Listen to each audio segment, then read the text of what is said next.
waumini wa kupigiwa mfano, imraata Firaun, ni mke wa Firaun. Tizama, mke wa mtume anapigiwa mfano mbaya. Mke wa mtu aliyejiita mimi ndo Mungu wenu mkuu, ana rabbukumul a'la.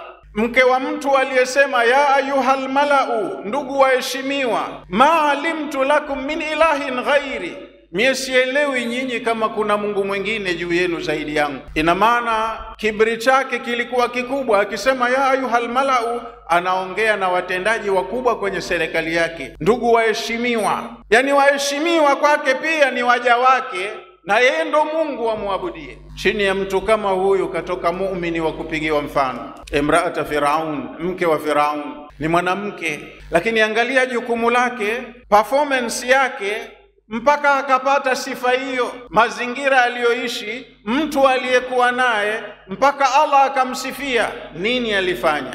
idh qalat rabbi ibni li indaka baitan fil janna, alifikia mahala akasema, Mola wangu nijengee mbele yako, nijengee jirani yako huko nyumba peponi. Kaomba ujirani kabla ya alichotaka kukiomba, katanguliza indaka kabla hajasema baitan fil janna. Wanajini min firauna wa amalihi wanajini min alqaumi dhalimin, niokoe na Firauni na matendo yake yanayoyafanya, na uniokoe na hao watu wake madhalim.